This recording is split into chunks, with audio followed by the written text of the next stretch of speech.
My name is Hannah, and this is my beauty budget.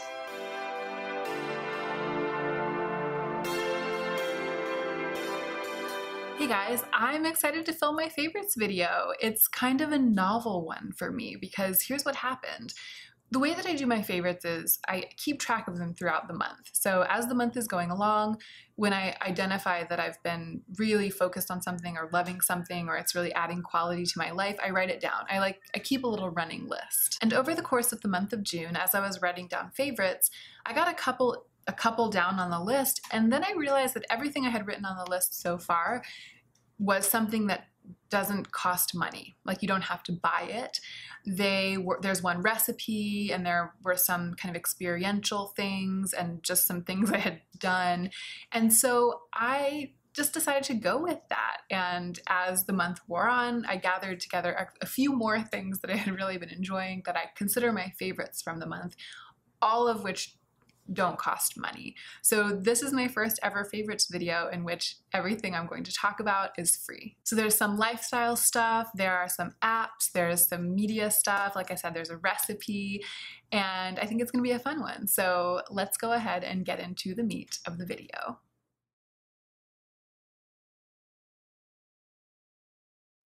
This, by the way, is my hair now that I've washed it. So I washed it last night for the first time since it has been cut.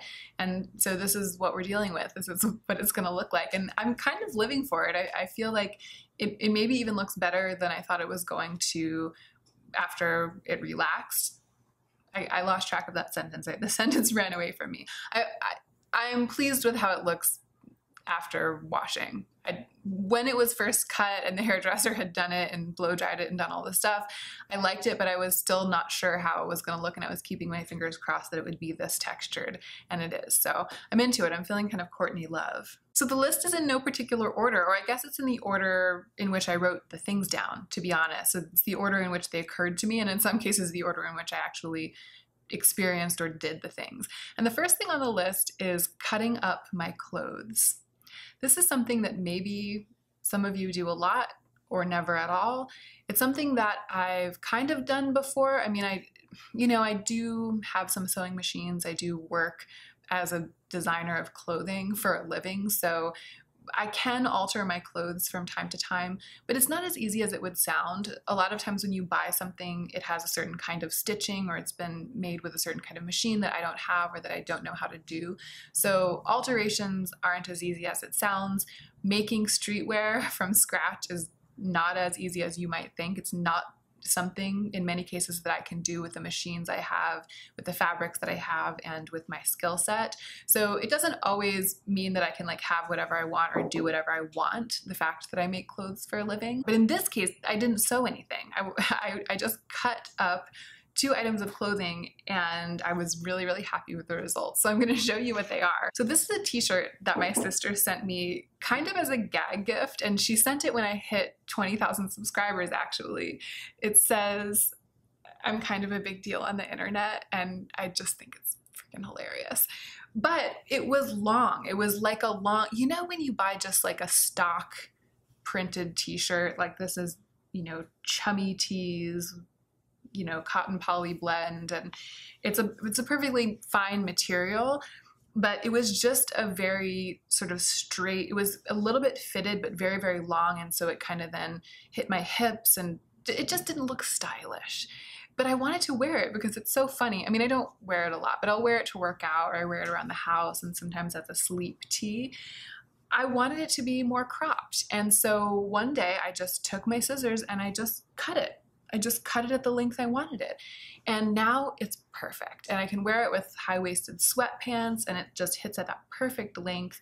And it has become, to me, a very chic and fun and silly t-shirt to wear. And every time I reach for it, I'm like, oh yeah, because I know that I'm not just gonna enjoy wearing the silly slogan, around the house or out to a bar or something, but I also know that I'm gonna feel like it is the silhouette of something that I would buy and would definitely wear. So that was a huge success, and fueled by my success with that, I decided to risk cutting something that I've had for a while that's a little bit more kind of precious to me. Sorry, Ellie, it's not, sorry, not sorry, but you know what I'm saying. But it's this, and you guys have seen me wear this. You may have seen when I was wearing this before that it had kind of a ribbed stand collar. So it came in and then it sort of stood up.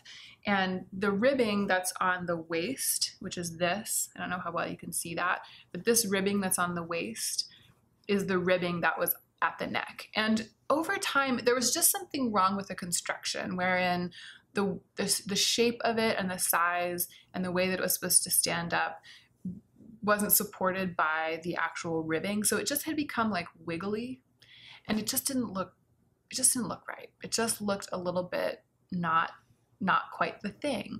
And it was through many washes and wears it had gotten to this point where I felt disappointed when I wore it because I felt like it didn't have the silhouette that I had signed up for when I purchased this. So I just cut the collar off with scissors, and it made it much wider. It made it kind of like a wide and even like an off the shoulder neck silhouette. And now it has that the raw terry cloth edge that is kind of popular these days. I feel like I've been seeing products for sale in shops that have a raw cut edge like this. So I decided that I would prefer this to the kind of structural problems of the sweater as it was before. And I was right. I cut it off, and I've worn this and washed it a couple of times since then, and I'm much, much happier with it. So I feel like cutting certain items of clothing just to suit me better and to make me happier was a way that I was able to make what I already owned new again and better for me for absolutely no money this month, and I loved it. It was one of my favorites. So I then wrote down a couple of lifestyle things, and I think that I mentioned this maybe even in my last favorites video where I talked about how my Kindle was one of my favorites, but I have pretty much stuck with the rule of having no screens in bed other than the Kindle, but it's a very, very dim light I'm using to read by. So when I say no screens, I mean my computer and my phone. And I'm not really addicted to my phone like a lot of people are. I don't really like doing anything productive on my phone. I actually really don't like using my phone. I'll use it if I have to. My problem is my laptop. So for a long time, you know, when I sort of fall off the wagon in terms of controlling my relationship with my screens, primarily with my laptop, I will bring my laptop to bed with me. So I had been doing that for several months, and I just, you know, scroll and read and browse until I fall asleep. But as we all know at this point, the light from a laptop screen and the light from a phone screen, they keep your brain awake. They trigger your brain to stay awake. It actually affects your hormones. It affects your sleep hormones, and it makes your body think that it's not time to sleep and that it's not nighttime, that it's daytime. It makes your body think that it's the morning. So I struggle enough with getting sleepy enough to fall asleep. It's really, really hard for me to calm my brain down and turn it off. So it just makes it doubly, triply, quadruply hard if I'm stimulating my body with light. It makes so much sense not to bring my computer to bed. It makes so much sense. It actually impacts my health dramatically, and yet it's always been difficult to cut the cord because the internet is so addictive. So I have stuck with that. I think this is probably the second full month in a row that I have left my laptop on my desk when I go to bed and just been reading at night when I'm falling asleep.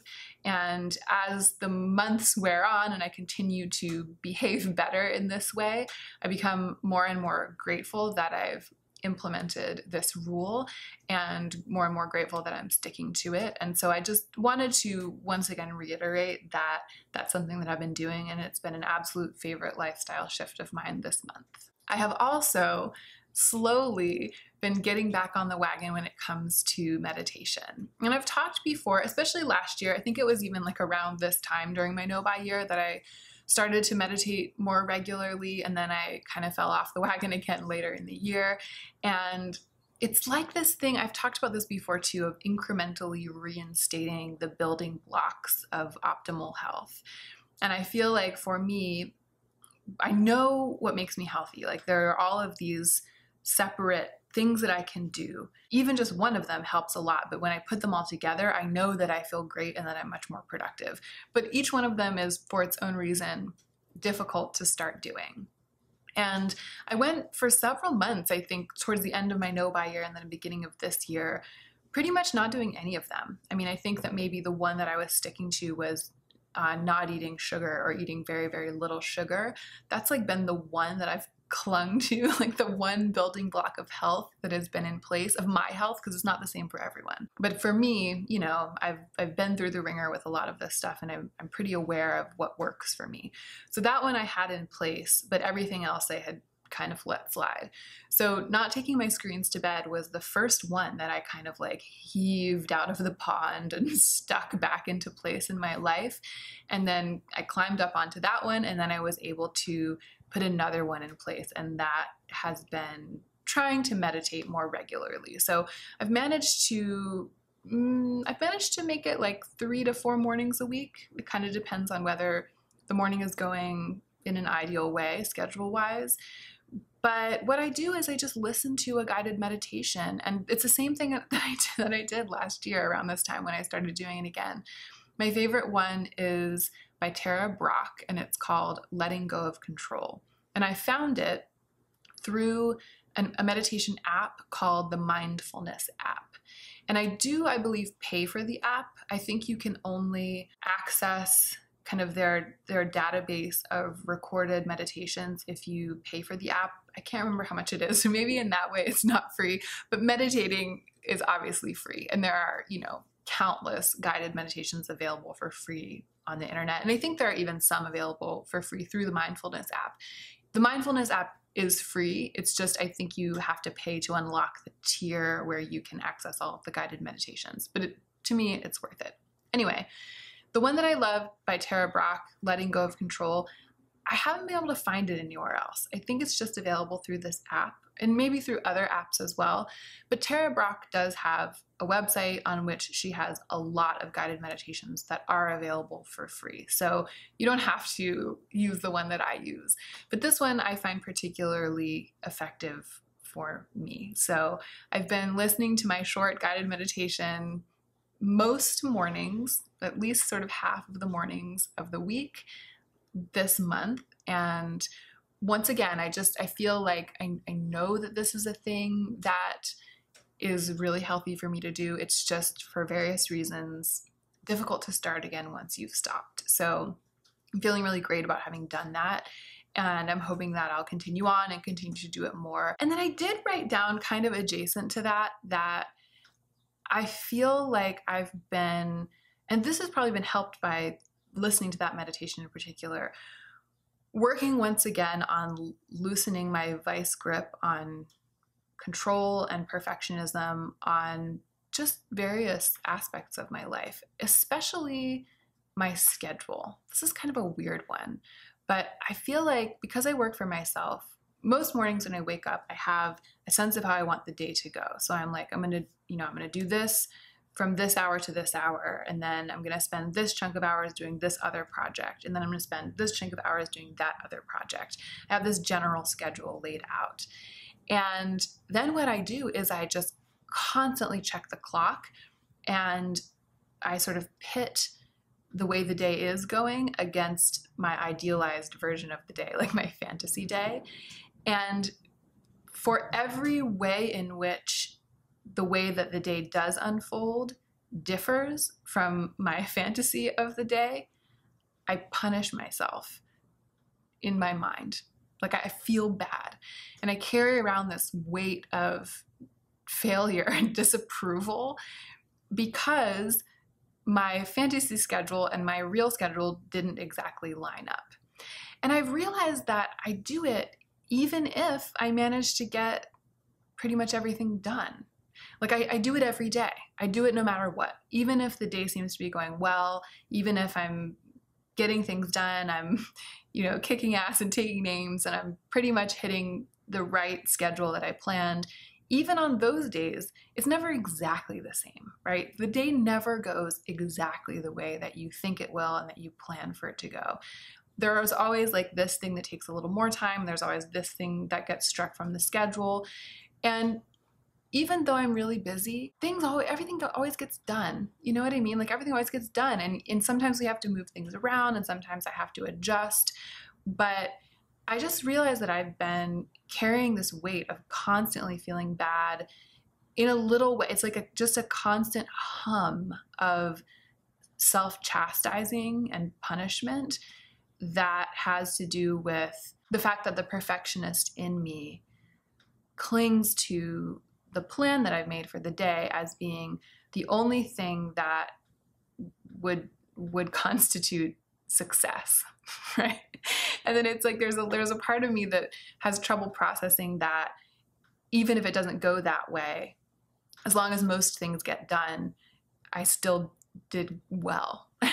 And so I've just been working on letting it that go, like letting go, putting down that weight basically, and then just doing the things, just doing the day, just going.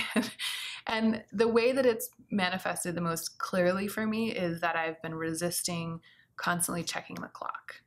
And I know that, you know, it's important to know what time it is. It's important to be on time for things and not be late, especially if you're meeting someone or you have a call or you have a job at which you need to arrive at a certain hour, you have to drop your kids off at school. I'm not saying that everyone should just like stop checking the clock ever, but I just check it constantly and unnecessarily, and I check it basically in order to feel bad about myself. Like I check it and then I'm like, oh my God. I check it and check it and check it. If I stop doing that and I just have a general sense of time and also make sure that I make my appointments when I have them, but just stop constantly checking it and constantly punishing myself, it makes no difference in how much I get done. Like I still get the same amount done. I just feel less bad while I'm doing it. And this is definitely related to some things that I was thinking about last year around this time, thinking about the concept of compounding a slightly less than perfect moment in your life, compounding its imperfection with feeling bad about its imperfection, you know? So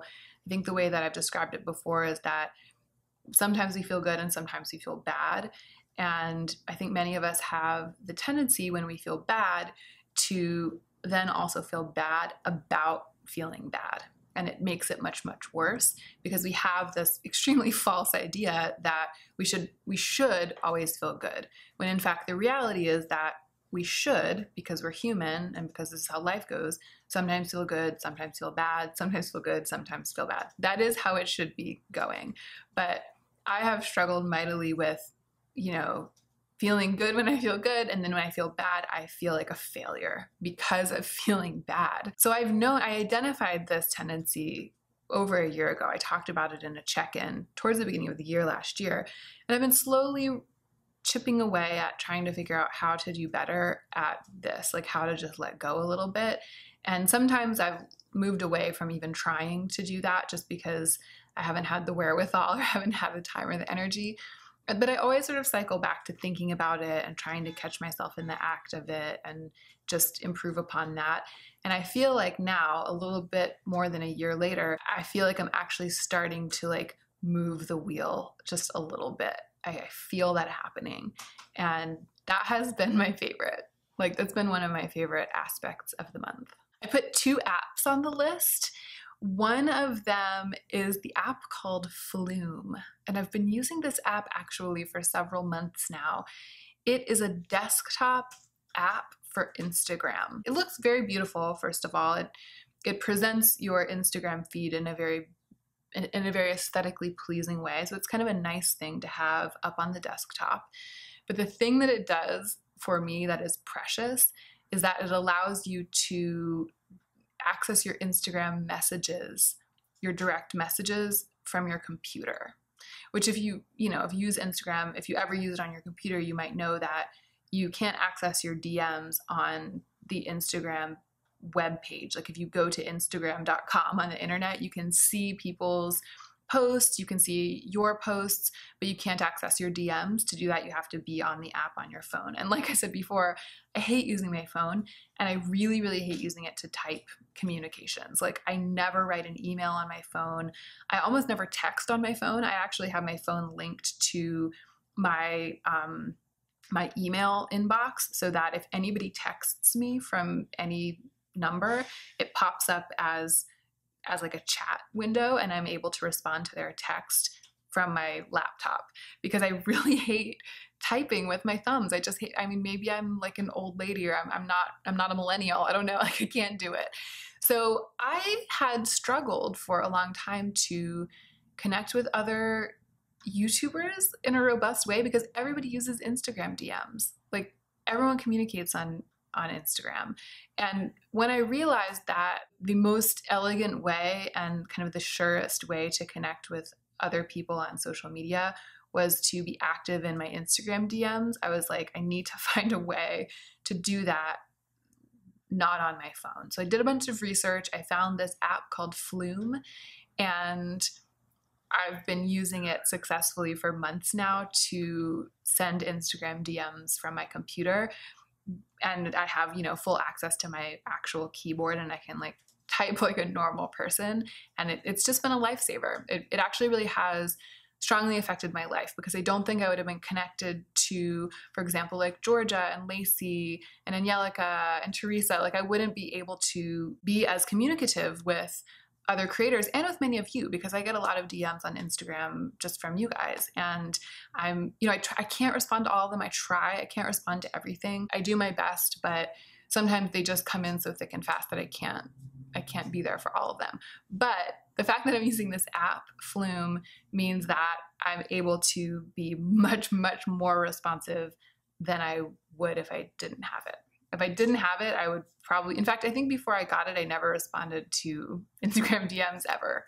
Or I would just be like, hello, heart. Like I can't, like that's all I can do with my thumbs. So the other app that I've really been enjoying using is called Marco Polo. And actually, I think the first time I heard about Marco Polo was from Raw Beauty Christie. I think she had it in a favorites video a long time ago, not sponsored or anything, but I think that she just had come across it, started using it, and really loved how it enabled her to stay connected with her friends.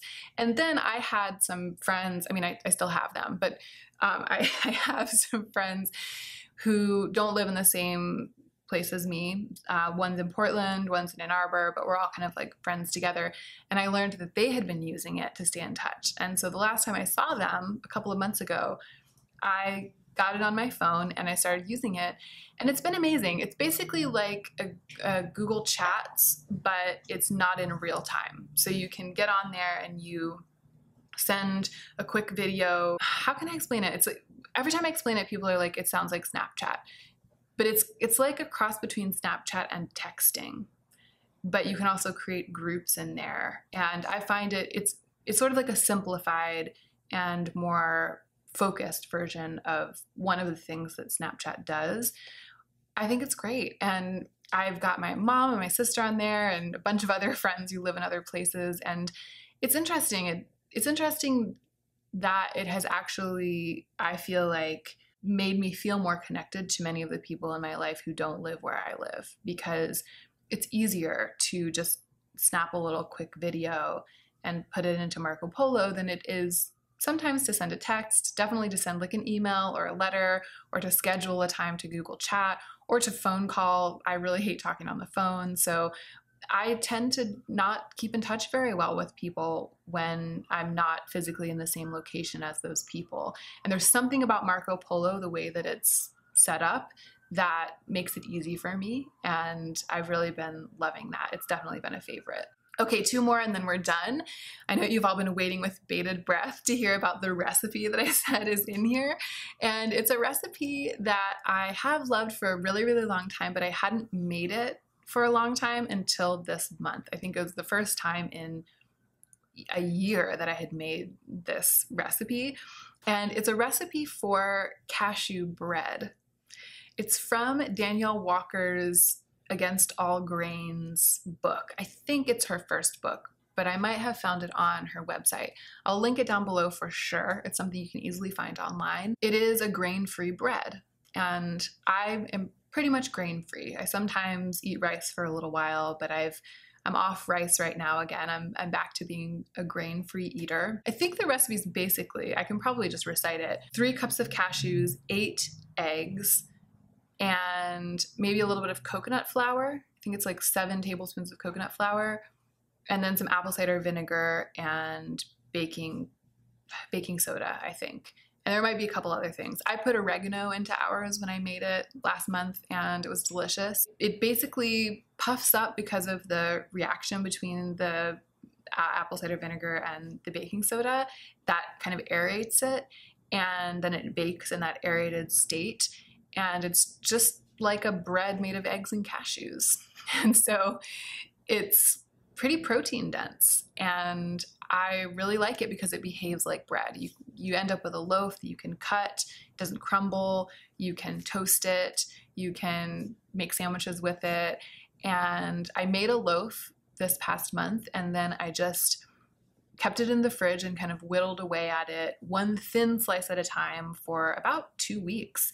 And it really, really added quality to my life. And then the last favorite is the series of books that I've been reading. You guys ask me a lot what I'm reading, and sometimes I don't share because sometimes I don't think that it's that great what I'm reading, but I have been really, really loving the Lord Peter Wimsey Mysteries by Dorothy Sayers. And it's all thanks to one of you. I'm sorry I don't remember your name, the commenter who said that you studied Dorothy Sayers as an academic, like she's one of your subjects. And based on my description of the kind of mysteries that I really love listening to, you left a comment last month that was like, you've got to listen to the Lord Peter Wimsey Mysteries or read them, because I've been doing both actually. I've been reading the books on my Kindle, and then I've also been listening to them on Audible, and I have it set up so that they sync. It's kind of amazing actually. And you know, Audible's not free and a Kindle isn't free, but these books can definitely be gotten from the library and read for free. So, you know, you don't have to pay for them. So I think I'm on the 3rd book right now, and they are just exactly what I described in a recent video as being like one of my favorite kinds of literature to consume. So they're traditional, kind of sort of cozy British murder mysteries, but extremely character driven and with a very elegant sense of humor woven throughout. So I highly recommend this series. And